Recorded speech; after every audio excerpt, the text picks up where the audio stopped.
Good day everyone. Hope you are fine. நீங்கள் இறந்தபின் உங்கள் உடலை பற்றி கவலைப்படாதீர்கள். உங்கள் உறவினர்கள் அவரவர் என்ன செய்ய முடியுமோ அதைச் செய்வார்கள்.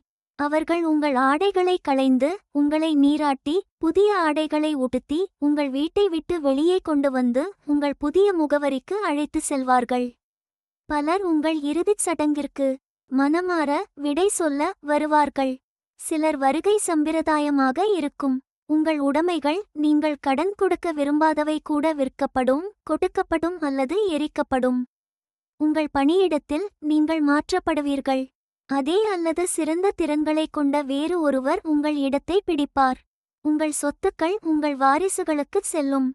மேலும் நீங்கள் வாழ்க்கையில் செய்த சிறிய மற்றும் பெரிய விஷயங்களுக்காக நீங்கள் தொடர்ந்து மேற்கோள் காட்டப்படுவீர்கள், நியாயப்படுத்தப்படுவீர்கள், கேள்வி கேட்கப்படுவீர்கள், விமர்சிக்கப்படுவீர்கள் என்பதில் சந்தேகம் வேண்டாம். உங்கள் உண்மையான நண்பர்கள் சில மணிநேரங்கள் அல்லது சில நாட்களுக்கு அழுவார்கள். நீங்கள் வளர்த்த விலங்குகள் புதிய உரிமையாளருடன் பழகிவிடும்.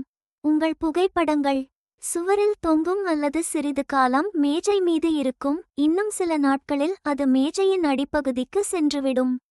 நம்மை நேசித்தவர்களின் நினைவில் மட்டுமே வாழ்வோம். வேறு யாராவது உங்கள் படுக்கையில் படுப்பார்கள்.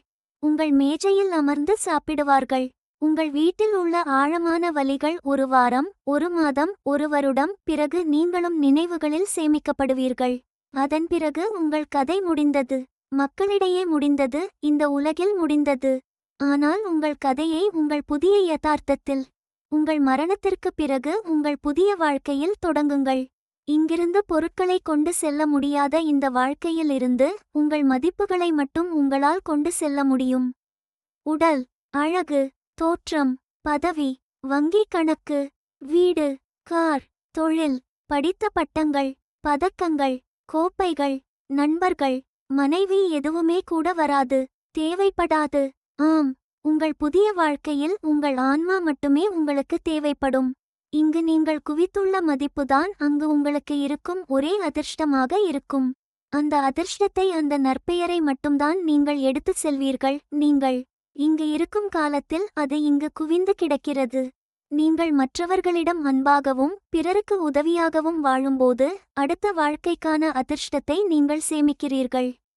அதனால் நீங்கள் இங்கே வாழும்போது முழுமையாக வாழ முயற்சி செய்யுங்கள்.